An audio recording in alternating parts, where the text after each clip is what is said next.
Let's see. Live chat. Let's get this up here. Let's set this. This is gonna let me set. It's not gonna let me set it. Damn it.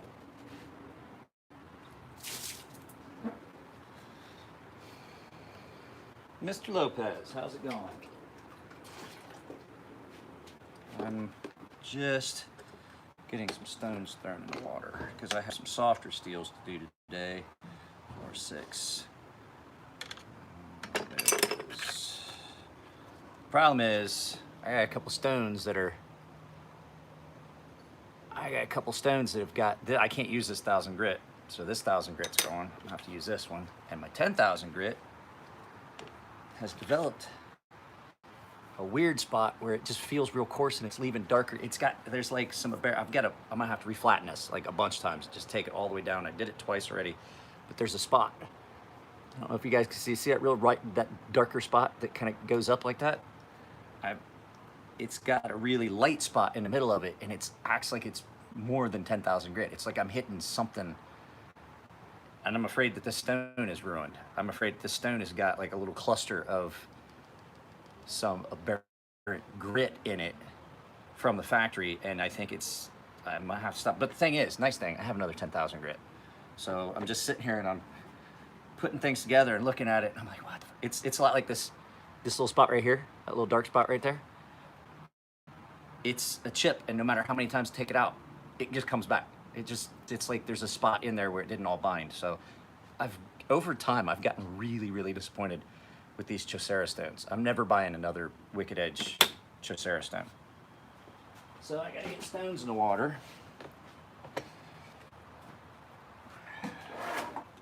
And you guys know, of course, I'm carrying the stonefish, the actual stonefish. Look how much thicker that is. So much more comfortable. So I'm giving it a test run. It probably needs sharpened. I have been playing around with a 650. All right, where's my? All right, so I'm gonna have to 4 and 6.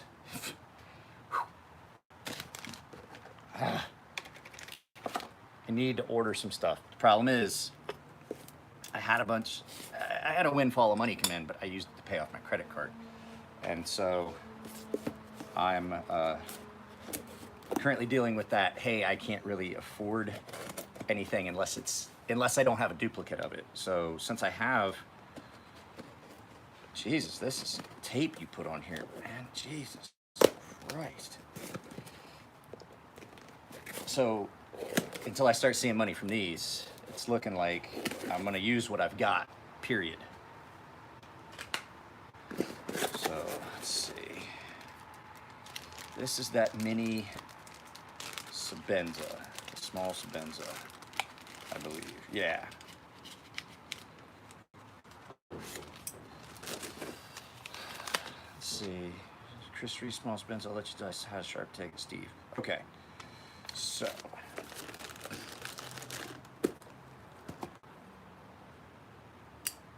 Let's see. Oh my. I'm gonna have to talk to this guy before I even start. We'll take a look. Hang on a second. Let's look at the edge on this. Steve, if you're watching, I apologize. I'm not trying to call you out, but this Sabenza, someone has wrecked. Wrecked. See how far back that bevel comes? And how rounded that is? There's no edge on this. So I need to get a hold of this gentleman and let him know. Look at that. There's like, I'm pushing. Guys, I would never, like, no joke, you would never want to do this with one of my edges. You do that with one of my edges, you can ask Dwayne Smotherman what happens if you pop into it on one of my edges. It will split your finger open. That's a disappointing way to start my morning. Well, let's look at the other stuff. I'm not even going to touch that until I talk to the owner, because I've got to let you know, because that's going to be more than we agreed upon. I used to have people send me pictures. Wait a second. Let me grab my coffee.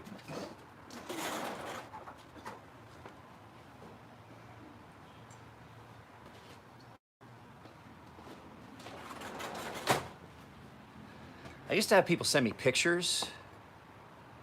It's got more facets than a diamond ring. I used to force a habit from in the military. You guys want to know why I always take my ring off when I'm working, even if I'm only sharpening? Two reasons. One, I don't want to scratch the ano on my titanium wedding ring. And the second reason is degloving. Exactly. I was in the military, and anytime you're around rotating, anytime you're doing work, basically you take your wedding ring off. I used to have a necklace, and I would just put my wedding ring on it, and I just wore it all the time on a necklace. Because on the ship, you catch that ring and it pinches over, it will take the entire, it's called degloving, just like he said, it'll just take the skin and the meat and everything right off your finger. And a lot of times there's nothing they can do, and they got to amputate it. So it's a force of habit. When I go to when I think Luke, you might have seen it when I walked in the shop. I took my wedding ring off and I put it in my pocket. You may have noticed that. That's one of the things that I did. Like the second I walk into the shop, my ring comes off and goes in my pocket. I was gunner's mate. I worked around rotating equipment all the time. So that goes in that usually either goes in my pocket, or there's a little bowl full of stuff over here that I set it in, or right on top of my little coaster. Yeah, I take my wedding ring off, I put it in my pocket, or I sit it down somewhere where I know I'm gonna, because you do not want, those grinders that we use in the shop, they're 2 or 3 horsepower grinders. It'll just take your finger right off. And a lot of times I take my watch off when I'm sharpening, because I don't like the gunk getting down in the ports on my Apple Watch. I mean, you clean it, but, All right, well, let's look at what Ryan left me when he stopped by the other day. Probably do those. Yeah. No problem on this. I already sharpened this once because I knew it was for Marine. I told it. He's like, well, he didn't ask for sharpening. I was like, I don't care. I'm gonna sharpen it. So I'm sharpening it again. Yeah, that's definitely my edge on there. My goodness, this guy has used this. Well, since S35VN, I can get away with the same process. Stones in the water. Stones are in the water. Just have to find my course.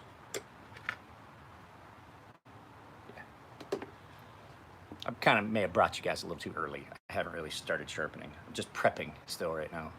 Morning, Zach. Zach, did you get my email? The thing with Aaron Frederick, like, can I recommend a different stone? The Edge Pro stones that I like are the Diamond Matrix ones. I don't like necessarily the aluminum oxide as much. Okay, so here's the thing. Aaron is kind of hard to get a hold of. He's a back-ass country boy. He's always in his shop. I've never had him answer one of my emails, to tell you the truth. I talked to him for like 30 minutes. I had just got off the phone with him when I talked to you. Just leave him a voice message. He'll get back to you. He'll get back to you. He's a great guy. It's not like he's dodging. He probably just hasn't checked his email in weeks. And I'm not gonna lie to you guys. I didn't think I was gonna be this involved in parts of the. I've been dealing with trying to get the knife on shelves. I said I wasn't going to. I lied. I've been actively pursuing vendors. I'm trying to, if anybody knows somebody at DLT, I would love that. I'd love to get that on this knife on their website. That's why I look so tired. That's why I look so tired, man. Do they? No, they don't require edge trailing. I just do it. Okay.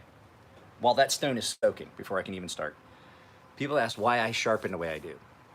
There's 2 reasons. One, that edge trailing stroke a lot of times will strop the burr off if you end on it. A lot of times I don't. I just end where it sounds like I need to stop, because I don't ever worry about the burr, because I know I'm going to get that burr removed and everything.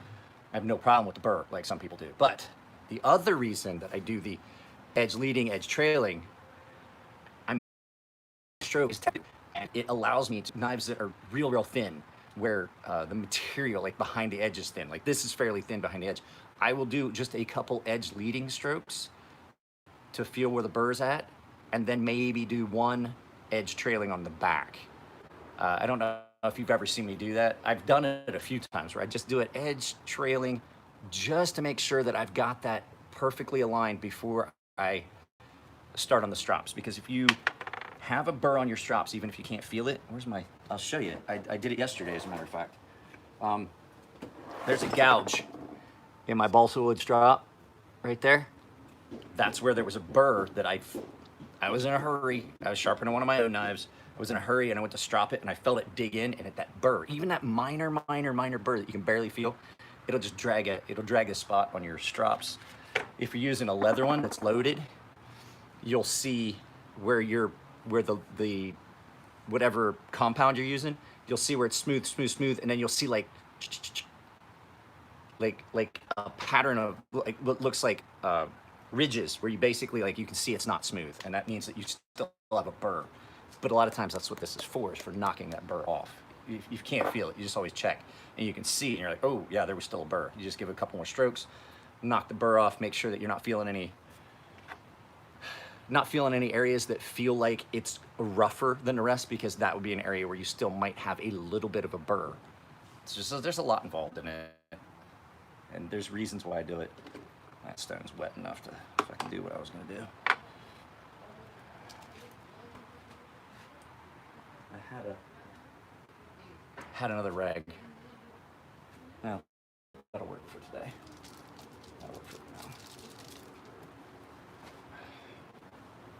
So there's reasons I do the stuff I do. Was it somebody was, what'd you say, Zach? Can I donate 2 of my knives to the channel? If you want to, it's all up to you. I mean, I never asked people to donate stuff, except when I was talking about I wanted to do the knife gadgets thing, where I was like, if you guys have any unique knife gadgets, I love how these cut. I do have to admit, I like the feel of the aluminum oxide water stones. I just wish they didn't wear. That's the only problem I have with them, is that they wear and dish a lot worse than some of the other. Wait for me, mosquito. You don't need my blood, motherfucker. Oh, you're my... Got you.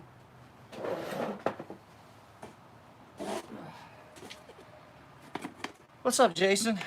Let's get this. I don't want to get chewed up. The other night when I was out here, I got real busy and I didn't even start sharpening until like 8 or 9 o'clock at night. I did 2 knives. Couldn't sleep anyway. Didn't bring you guys along. Didn't film anything.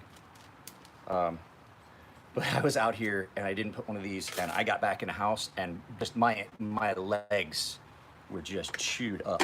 So guys, I am gonna start sharpening, I promise. I just started, but I kind of brought you guys